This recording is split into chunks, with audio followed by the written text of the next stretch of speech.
Okay, so you know how everyone's talking about software taking over everything? Well, KPIT Technologies is making that a reality, but for cars. Like turning cars into giant smartphones, basically. Exactly. And their second quarter results for fiscal year 25 prove they're leading the charge. We've got press releases, investor updates, articles, the whole shebang, and we're diving deep to see how they're doing it. And the numbers are pretty impressive. They had 19.3% year-over-year revenue growth. Yeah, $173 million. Not bad. Not bad at all, Right? especially in the car industry, which is going through a lot of changes right now. And their EBITDA, that's their profit. Before some accounting stuff, that jumped up even more, 27.7%, hitting euro 2.2 billion. That's 17 quarters in a row of growth for both. Seriously. Yeah, that's what I call consistency. It means they've got a good, solid business model going. They're not just riding some temporary wave. They're finding ways to make money even while they're spending a ton on research and development. Speaking of investments, they closed $207 million in new deals just this quarter, and it looks like they have a ton more coming in across all their different specialties. Yeah, their focus on software and system integration is a big draw for clients. They're helping their biggest clients, like their top 25, save money and get new cars to market faster. Which is huge in today's world where tech moves so fast. Absolutely. That growth in Asia is mind-blowing, particularly in those middleware and powertrain segments. They're all about the software that makes modern cars tick. Yeah, that 66.6% year-over-year growth in Asia is a big deal.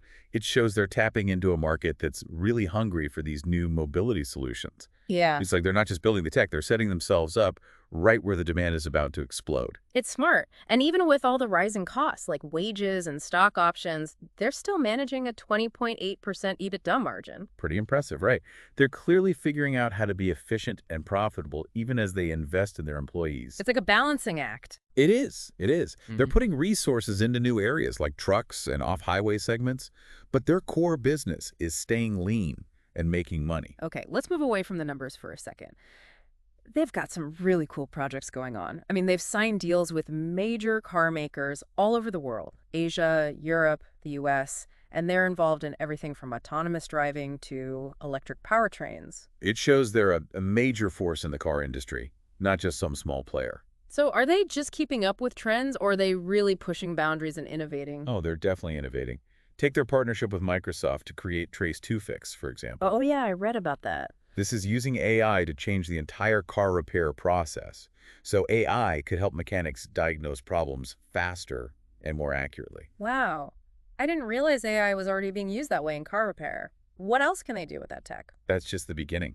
They're diving deep into research and development, especially in areas like electrification, self-driving cars, and all the electronics that make modern cars work. They're even looking into quantum computing. It's like next-level computing power. They're really thinking ahead. And it's not just about fancy technology. They're partnering with universities like the Sirindhorn International Institute of Technology in Thailand. Yeah, that's smart. They're basically training the next generation of car engineers. It's all about making sure they have the talent they need for the future. It's a long game they're playing. They're not just worried about profits right now. They're investing in people, partnerships, and technologies that'll change the industry for years to come. For sure. But speaking of profits, how are they doing financially overall? Can they keep up this kind of growth? They're in a really good position. They ended Q2 with $9.68 billion in cash. And their DSO, which basically means how quickly they collect money owed to them, is a healthy 45 days. So they're not waiting around to get paid. Nope, they've got good cash flow. That's reassuring, especially with all these investments they're making. So they're financially sound, they're innovating, but are they just focused on profits, or do they care about more than just money? Well, one thing that stood out to me was their commitment to things like sustainability and social responsibility. They even won the Best Supplier Award in CSR from Cummins. Oh, wow. That shows they're putting their words into action. I was really interested in their Choate Scientist program. Oh, yeah. It's all about getting kids excited about science, and they're doing things like e-waste recycling and environmental cleanup, which shows they're thinking about the bigger picture. Definitely. And they're not limiting themselves to just one place. They're planting mangrove trees in Thailand and cleaning up riverbanks in Michigan. It's good to see a company taking social responsibility seriously, you know? It feels like Yeah. they're actually trying to make a difference. But let's get back to their financial outlook. What should we expect from KPIT in the coming months?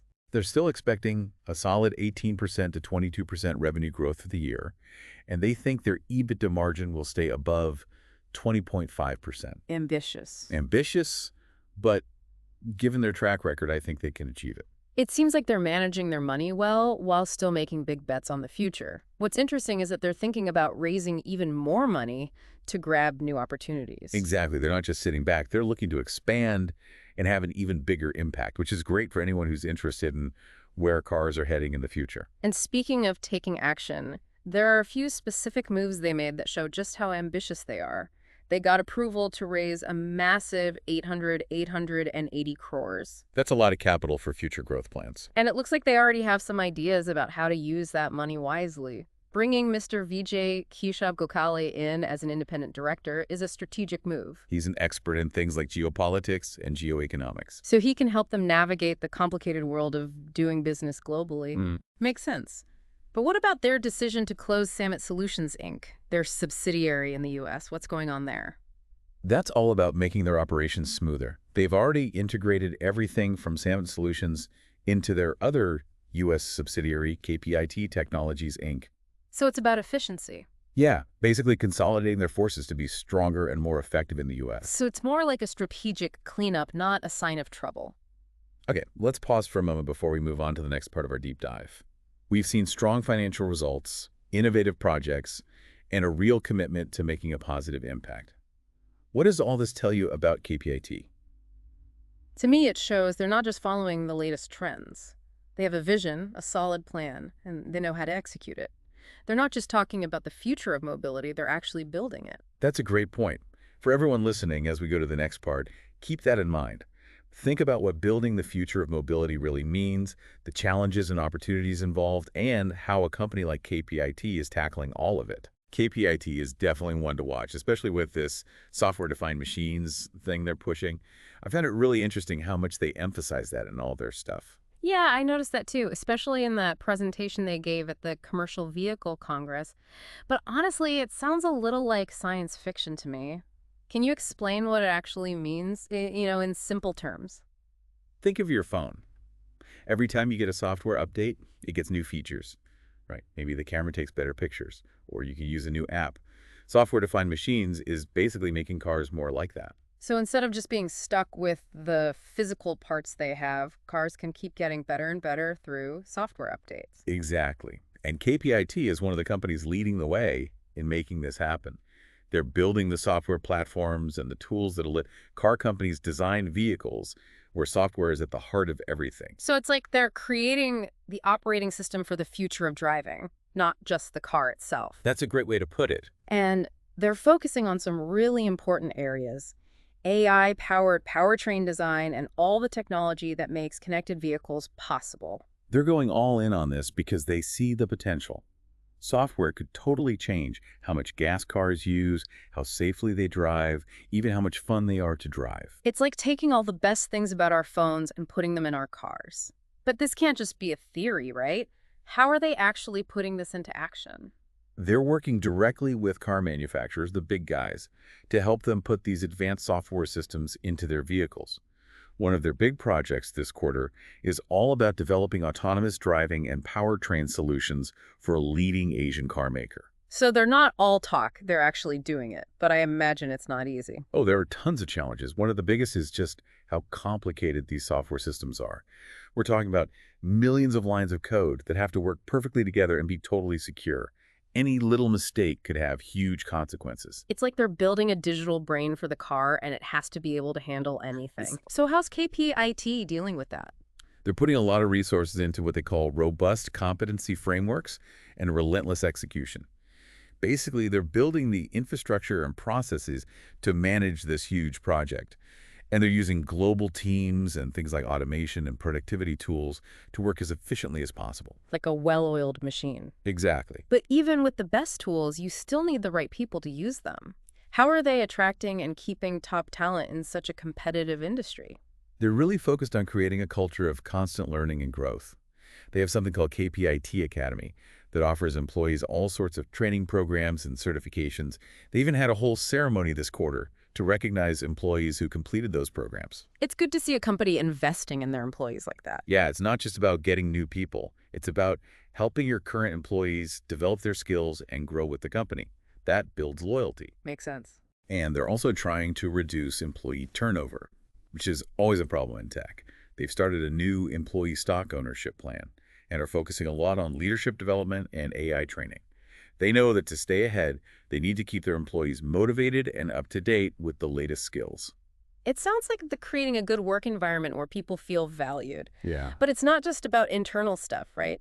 KPIT is also forming strategic partnerships to strengthen its position. We talked about Microsoft, but there are others. Absolutely. They get that in this fast-changing industry, you can't do everything alone. They're working with companies like Cummins, Navistar, and Torque Robotics, and they're also trying to promote diversity and leadership within the mobility sector. They even started a Women in Mobility initiative. I like that they're making an effort to promote inclusivity and diversity, both within KPIT and in the wider industry. But partnerships are about more than just doing the right thing, right? What are the actual business benefits they get from these collaborations? Well, partnering with industry leaders gives them access to new technologies, markets, and expertise. It's a way to leverage each other's strengths and accomplish more together. For example, working with Panasonic ITS has helped them get major production programs with car makers all around the world. It's like building a network of innovation, connecting the brightest minds with the newest technology. Exactly. And speaking of new technology, what about their research into sodium-ion batteries? Is that as big a deal as it seems? It could be huge. Sodium-ion batteries might be able to replace the lithium-ion batteries that are in pretty much every electric vehicle right now. Right. They have the potential to be more sustainable, easier to get, and cheaper to make. I read that KPIT is working with partners to develop and test these batteries, and they seem pretty optimistic about them. If it works out, this technology could change the entire electric vehicle market. Imagine if electric vehicles become more affordable for everyone, more people would buy them, and that would be good for the environment. It's a cool idea, but it's not just about the technology itself, it's about the strategy behind it. KPIT doesn't just want to provide software. They want to be a major player in the clean mobility movement. Exactly. And that's what makes them so interesting to follow. They're not just reacting to what's happening, they're actively shaping the future of mobility. Okay, I'm ready to dive even deeper and see what all this means for the future. Let's take a minute to gather our thoughts before we start the last part of our deep dive. All right, we're back for the last part of our deep dive into KPIT technologies. We've talked about their numbers, their cool projects, their commitment to doing good, but there's one more thing I want to look at. Their engagement with thought leaders and all the industry events they're involved in. It's like they're not just happy working behind the scenes. Right. They want to hear different perspectives and join conversations about where the whole car industry is headed.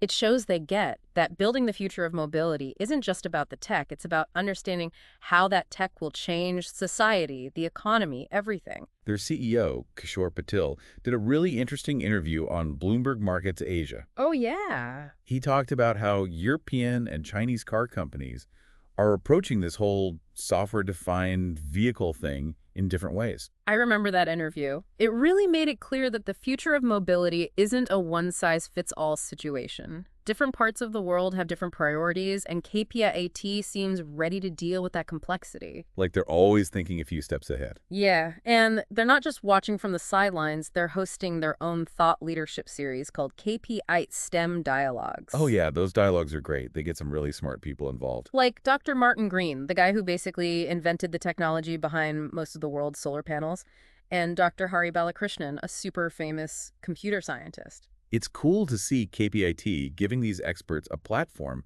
to share their ideas.